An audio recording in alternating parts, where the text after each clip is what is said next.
2013 was a busy year for Governor Brown and the California legislature.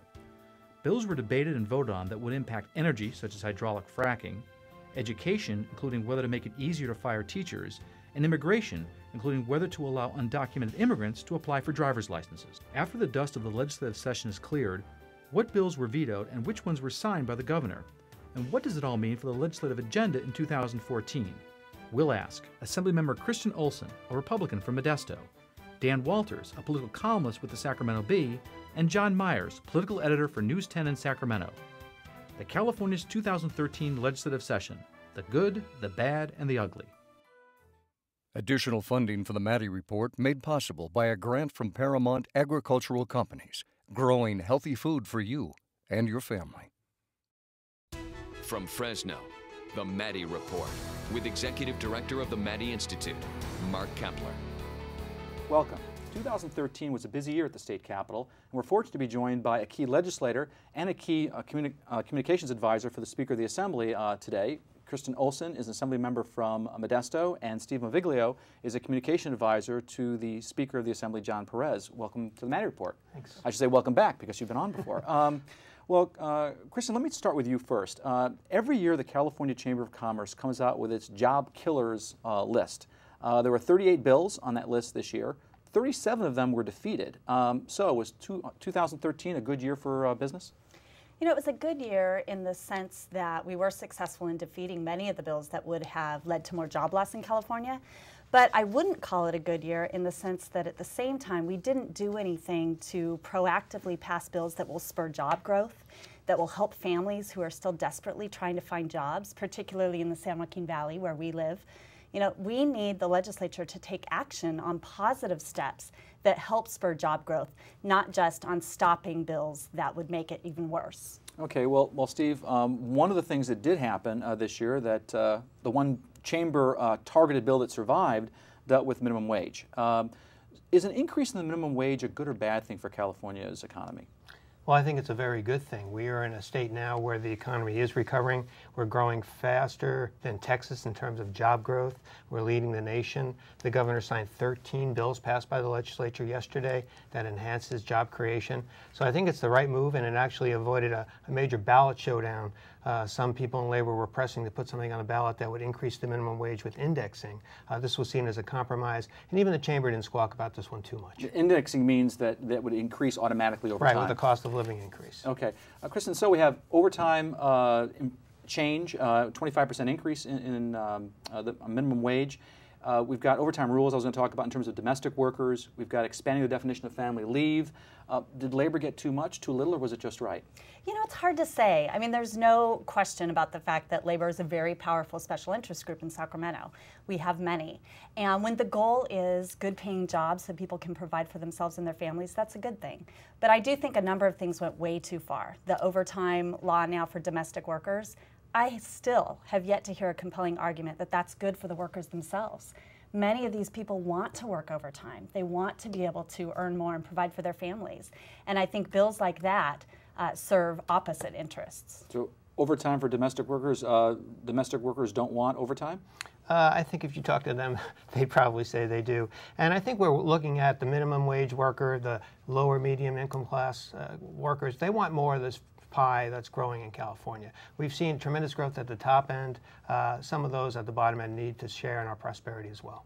You know, I want to ask you, Kristin, about education. You've been involved in education for quite some time before you were in the legislature.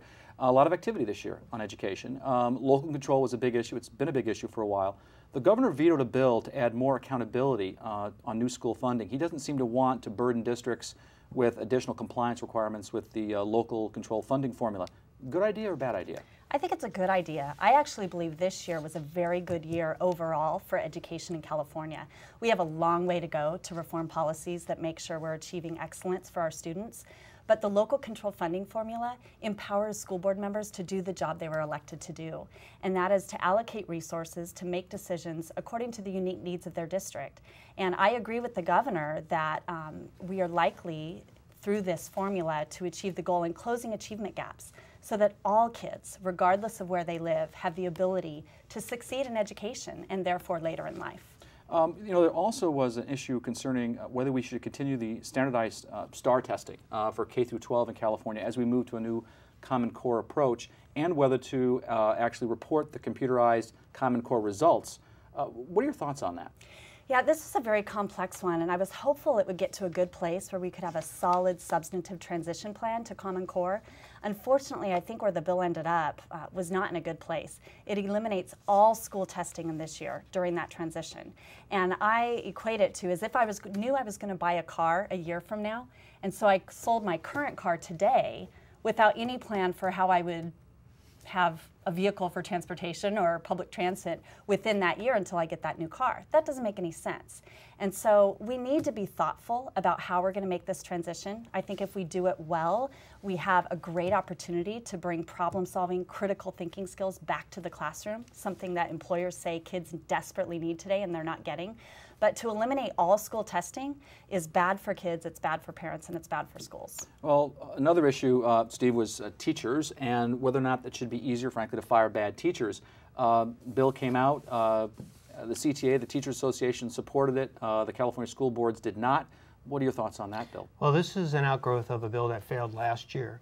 And it came back this year with support of a lot of the players you mentioned too on different sides, but I think most of those that were involved in the discussion actually came to agreement on common ground here. Basically, it's going to involve a little more due process for teachers before they get fired. I think it's a compromise that just about everybody could live with and expect to see to go into law. Can you live with it? No, I think it has a lot of problems. I will say I blame both sides of the debate on this issue. There is no higher priority to me than making sure we have highly effective teachers in the classroom and making sure we are dismissing those who actually break the law. Now, I'll be the first to say those are few and far between. And teachers also have an interest in removing them from the classroom. AB 375, I'm not sure it struck that proper balance, but I will say there is blame to share on both sides of the debate for not coming to the table and crafting a solution. Okay. It's one thing to make complaints, it's another thing to be part of a solution. Well, up next, we're going to talk about some hot button issues like immigration, gun control, crime, and the environment. That conversation in a moment. This is the Maddy Report.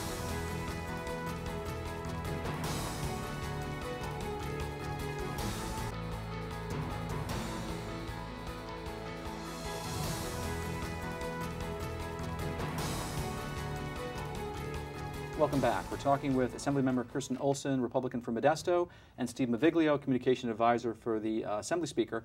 There are some issues that elicit an immediate reaction: immigration, gun control, crime, and the environment. So let's talk about them. Kristin, there are several bills relating to immigration. Probably the one that got the most attention was AB 60, that allows undocumented immigrants to apply for driver's licenses. What do you think of that? You know, this was a bill that I really struggled with. I think there's good arguments on both sides of the debate. At the end of the day, the decision I made was not to support it, and I'll tell you why. I think every time California passes one of these piecemeal efforts toward immigration reform, we give Congress one more reason not to act. And Congress is failing to do their job by not acting on comprehensive immigration reform. I have traveled back there twice now advocating for immigration reform. We need to provide a way that people here can earn residency, can earn citizenship. But for the driver's license bill, I think it's putting the cart before the horse. And I think it's just one more reason, one more excuse that Congress uses of not to act because states can do little stuff on their own. Kind of the opposite of the governor, that the governor thinks is going to push Washington to do something. So far, I don't see other states following our lead. Yeah, Steve, I want to ask you a question about another immigration-related bill, AB 4, that was signed by the governor called the Trust Act. And that would prohibit police from holding those arrested for minor crimes solely for immigration purposes. What are your thoughts on that? Well, that was another tough one that we've been struggling with in the legislature for a long time. And again, it sort of goes back to the argument you just heard. And I'm glad to see the criticism of the Republican Congress for not moving forward on immigration reform. But this was a bill that a lot of legislators felt pretty strongly about, and I believe it got a little bit of bipartisan support. This is something the Latino community feel very strongly about. Police should do their job and not try to be the Border Patrol. You know, another big issue is prisons and overcrowding in California's prisons. How do you think that issue is going to eventually get resolved? Oh, good question. I don't know that anybody knows the answer. I'll tell you, I think this three-judge panel is absolutely insane. saying that we have to release I hope they're not watching the show. Yeah, thousands of criminals within the next couple of months. Early release shows that our prison system is broken.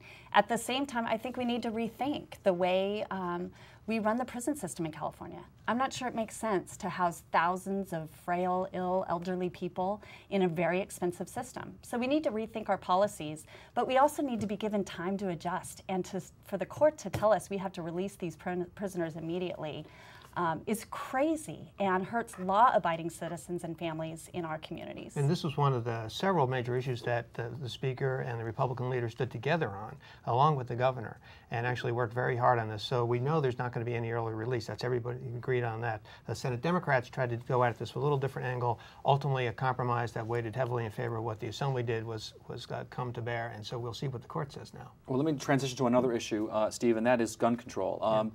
California gun dealers sold a record 818,000 firearms last year, up roughly 215,000 from the previous year. That's a big spike. Yeah. The governor has 14 bills on his desk to strengthen the gun control laws that are already considered some of the toughest in the nation.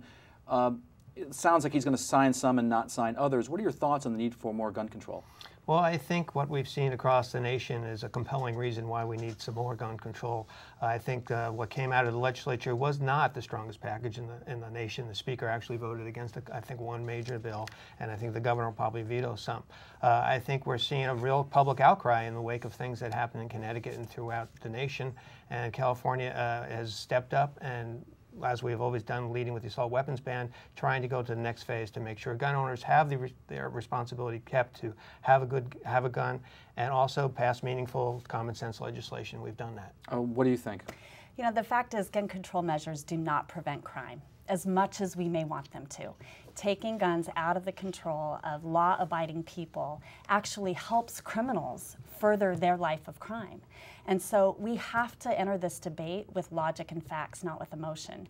And I am fearful that in California and many parts of the nation, that emotion is leading the debate here. But at the end of the day, taking guns out of the hands of law-abiding families is going to allow criminals to continue crime rather than prevent it. Let's transition to another kind of controversial issue, at least for some folks, and that is CEQA reform. This year was supposed to be the year of CEQA reform. It really didn't happen. Do you think that something needs to be done to amend CEQA? Absolutely. There are so many clear examples of the fact that CEQA is broken and has gone so far away from what was originally intended. You know, whether it's the exemptions for stadiums or whether it's the exemption for high-speed rail, the list of exemptions go on. And so at what point is the legislature going to say enough is enough? We're going to streamline the process for everyone. Because as long as we don't do that, it's families and businesses and opportunities for the economy in the San Joaquin Valley that are hurting because we don't have the influence and the money to make changes. And this is something I believe that the Speaker actually agrees on. He's ready for CEQA reform. We just need to get it done, and it's ridiculous that it's taking so long. Only got about 30 seconds left in the segment, Steve, so you get to talk about these environmental issues. We're going to package CEQA with fracking, the fracking law.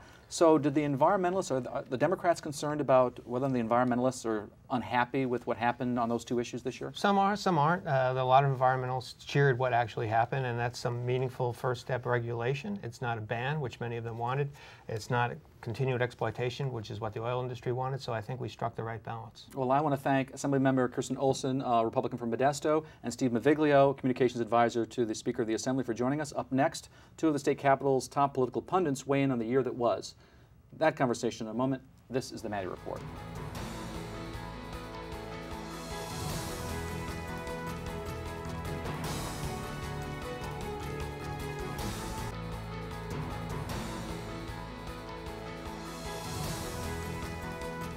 Welcome back. As promised, we now have two of the most respected political observers of state politics to discuss the legislative year that was. Dan Walters is a political columnist with the Sacramento Bee, and John Myers is a political editor from News10 in Sacramento. Welcome back to the Maddy Report. Thanks. Well, Dan, the Democrats captured two-thirds majorities in both houses of the legislature. First time that's happened in 130 years. And some Californians predicted that the Democrats were going to push the state much farther to the left, but the political reality is it seemed to prove much different than that. Why is that? Well, they never really had two-thirds supermajority. They had them elected, but immediately people started resigning to take other offices. A couple of people, state senators, left right away to go to Congress, for example, and then You have to have special elections, then members of the Assembly run for the Senate, and then you have vacancies there, and you have special. We've had 15 or 20 special elections in the state this year so far. So they never really dependably had 2/3 supermajorities, briefly for just a few minutes, basically. Next year they will have those supermajorities, but they didn't have them this year.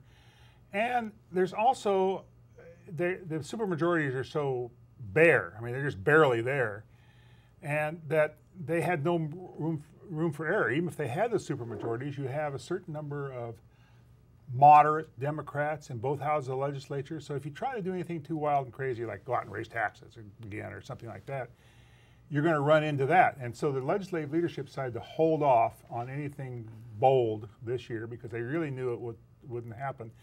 Next year, however, they're going to be under a lot of pressure to try some stuff, some constitutional amendments, whatnot. And the question is, can they deliver those 2/3 supermajorities when push comes to shove? I have my doubts they can actually deliver them on the kind of issues that the Democratic left wants to deliver them on, like making taxes grow up or something like that. John, I want to ask you about the Democratic supermajority. It's not like they didn't pass any laws that were supported by the key constituency groups like public sector unions. My question is, it kind of follows up on Dan's comment. Did that curb or whet the left's appetite going forward in 2014? Well, I mean, I don't. Is there any political group that is ever satisfied with what they get? I mean, everybody wants, more, or kind of counts the things that they didn't get. No, I mean, I think you've still got a key constituency of liberal legislators, of liberally aligned interest groups that do believe they need more, want more. Certainly some of those issues happen. I mean, the left won some things here. I think probably in my category, the most notable thing that happened is we got a deal on minimum wage, which was a minimum wage increase that had been a 25% increase. Fought by the business community. The governor wasn't necessarily on board at first, but he worked behind the scenes to kind of craft that deal. But I think getting those alliances between moderate Democrats and liberal Democrats is really going to be fascinating to watch. Just really quickly, in the state Senate, for example, you've got a Richard Roth down in Riverside. You've got a Kathleen Galgiani in Stockton in San Joaquin County. And you've got to find an issue that you can get them with Lonnie Hancock in Berkeley and Ricardo Lara in Los Angeles. I mean, you really are, you've got, the issues that you can get everybody to agree on are going to be much more narrow than what, the liberal bastions may want. It's going to be a lot harder than just saying everybody's got a D by their name. It's interesting that minimum wage issue specifically kind of points to what you're talking about, because one of the things they were talking about initially was a cost of living adjustment, but that was taken out in the final part of the legislation. Kind of the moderates kind of won the day on that issue. Dan, I want to ask you a question about immigration. The Democratic Party, they've tried to do some things, passing some laws that will impact immigrants. Republican Party, not so much. Does that change the political fortunes of either party? No, I think it reinforces where they are on that issue, and it's kind of a sideshow to the main game on immigration in Washington, D.C. It's California kind of going it alone like they do on so many other issues and saying, okay, they can't get immigration reform in California, and in Washington rather. We're going to kind of quasi-legalize illegal immigrants in California by giving them driver's licenses, by making them protected under some of the civil rights laws, by allowing undocumented immigrants to become lawyers and so forth. So it's a kind of a gesture. It's not the big immigration fix.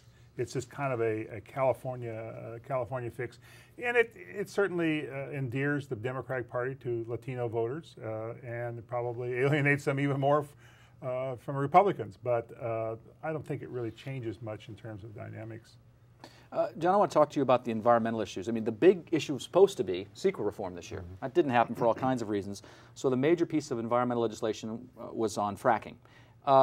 But the environmental movement was supporting it, and then they pulled their support at the last minute. That still passed. So has the environmental movement lost its influence on the Democratic Party? I don't think so, and I think CEQA is the reason that I would point to they didn't. I mean, the environmental groups were fairly cohesive there in their concerns and fighting the CEQA issue, and all you really got was the Senate leader, Darrell Steinberg's smaller version, where it was, again, tinkering around the larger issue, much smaller than what the governor would have wanted. I think the environmental community... Specifically, though, for his community in Sacramento, but some statewide issues as well in terms of infill projects projects, things that are built in urban areas. But I think that shows that they still have power when they're together. Fracking is a great example of the environmental community did not agree on the issue. You had the Sierra Club leading this effort for a moratorium on the issue. You had other environmentalists that said, wait, maybe there's a middle ground. The last version of that legislation that the governor signed into law went too far for even the rest of the environmental community, and they all, at the end, abandoned ship there. But I think that when they're together, they're still very powerful in the Democratic caucus. And, you know, we've been talking about moderates and liberals. I think the environmental community has power on both sides of that spectrum. So, I mean, can I digress for that? Well, let's get to the next segment because we're running up against a hard deadline. So up next, a discussion about California's longest-serving governor, Jerry Brown. That conversation in a moment. This is the Maddy Report.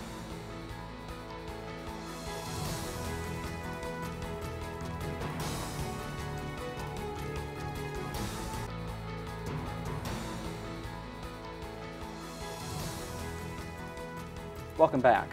We're talking with John Myers, political editor for News10 in Sacramento, and Dan Walters, political columnist for the Sacramento Bee. I cut you off, Dan. What did you want to say? Well, I was rude. I jumped right in. No, I think that the environmental movement has lost some mojo in the Capitol. They won on the CEQA by basically nothing happening, only because the labor unions were with them on that. Because labor unions use CEQA as well as a lever. But on one of the biggest issues they really lost, and that was trying to get some more enforcement powers for the Coastal Commission. They really got clobbered on that one, and the reverberations of that are still going on. And on the fracking thing, they were themselves fractured in a sense, as John says. But I think the environmentalists would say that the passage of that fracking legislation was a loss for them, basically. And it was a kind of almost a milestone kind of loss when they had a person who was their biggest champion, Fran Pavley, carry legislation that they in the end wound up opposing. That's a big symbolic loss for them, I think. Yeah. John, I want to ask you about Governor Brown. He seemed to wield an unusual degree of influence this year. Is it unfair to say that we haven't seen that kind of influence by a governor over the legislative process in quite some time? Well, I mean, I think the answer probably is when you look at who the governors have been. I mean, Gray Davis, went out with the pitchforks after him. Schwarzenegger wielded some influence at the beginning because he had this huge political populism boulder pushing down on them, and then got marginalized through the process by the time he went out. Brown spent all of his time at the beginning focusing on the budget and didn't engage on a lot of these other issues. And it did feel this year as though with the budgetary pressures receding a little bit, the governor had a little bandwidth, so to speak, left to kind of engage on things. And he's the kind of guy who likes to do that. I mean, yeah, you got to really give him some credit there on minimum wage and fracking and lots of things in prisons. He was very engaged in getting what he wanted on his desk. So, Dan, can we stop calling the California legislature and California government generally dysfunctional? Have gridlock finally been broken? I'll never call it. I'll never say that. I think I read that in one of your columns. It's not good for papers. It's functional in a sense, but it's still not dealing, I think, with the big important issues facing California. I think it still kind of has a very narrow focus. John's right about Jerry being more engaged this year, and effectively so. And I think, in a way, it was kind of out of fear. He was, I think, afraid that a very liberal legislature would throw a lot of stuff on his desk and put him on the spot on minimum wage and jillions of other issues. He wanted to make sure that what he got was something that he could sign rather than something he would have to veto and kind of put a sour taste in everybody's mouth. And so it was a kind of a self-protective mechanism, as it were. Governor Brown has said, John, that California is forging a political path that could become a national model. So is California reclaiming its role as a trendsetter? Well, we've been trendsetter good and bad in the last few years, haven't we? I mean, we originally were good. That's the historical answer. And then in the last few years, we were the trendsetter for dysfunction. I don't know. I'm skeptical of any great title or tag to any of these things. I feel like that so many things have to be evaluated in the moment in which they were in. Dan makes a great point about the governor trying to figure out what worked for him politically in this environment. I do think that the release of the supermajority blockade in state government, which really was about the budget for all those years, has changed the dynamic where you feel as though more things are happening. But that's also, too, because you got a Democratic governor and a Democratic legislature. Even when they don't see eye to eye, they still are more aligned than Republicans. So, I mean, I think there are lessons to be learned, and certainly if things go right, the governor wants to say it's a great trend, and if not, he'll want to. Only got about 20 seconds left, so very quickly, what's going to be the big issue in 2014? I think prisons is still a big issue. I don't think that gets resolved. I think you've got to figure out long term. Two things: water bonds, because the fate of the Twin Tunnel project rests on that water bond. And secondly, what, if anything, happens with the supermajorities in both houses, particularly on constitutional amendments, making it easier to raise taxes at the local level. Well, I want to thank Dan Walters from the Sacramento Bee and John Myers from News 10 in Sacramento. And a quick plug for Dan's daily video blog, the Dan Walters Daily, and John's weekly podcast, Capital Connection. I strongly encourage folks to take a look at those. If you want to stay current with state and valley politics, you can sign up for our award-winning and free e-newsletter, the Maddy Daily, by logging on to our website at maddyinstitute.org. And now, another perspective. It was a productive legislative session, which is perhaps because 2/3 majorities in both chambers gave Democrats absolute control over the agenda. And yet almost none of the major laws emerging from this session can really be considered overly liberal. Significant changes were made to the K-12 school funding formula, directing more state aid to poor school districts, many of which are represented by Republicans. A major new law was passed establishing a framework for regulating oil extraction through the controversial method of hydrological fracking, which essentially means fracking will be allowed in California, even though many liberal environmental groups wanted it banned. Several dozen gun control bills were introduced, but the only major change was a ban on the use of lead bullets, which are dangerous to many animals, including the California condor. Almost nobody in the legislature was pleased about prison realignment, which is resulting in many lower-level offenders being transferred to county jails or simply released. But the federal courts forced the legislature and governor into doing this. Perhaps the biggest concern conservatives might have were with increases in the state minimum wage and allowing undocumented people to receive state driver's licenses. This session was also notable for what it did not do, disappointing both liberals and conservatives. There were no major tax increases, no real reform of the California Environmental Quality Act, no meaningful solutions to the problems of drinking water quality in the Central Valley, and no apparent movement on getting the water bond ready to go before the voters, even though California is faced with an ever-growing list of water-related problems. Perhaps we will see more dramatic changes on these issues next year. For the Maddy Report, I'm Tom Holyoke. The views expressed in the Maddy Report are those of the individuals participating in the program and do not necessarily reflect those of the Maddy Institute, the California Channel, Casey, or Valley PBS. If you'd like to share your thoughts about the points and opinions shared in the Maddy Report, visit our website at valleypbs.org/Maddy. This is Mark Keppler for the Maddy Report. Thanks for joining us.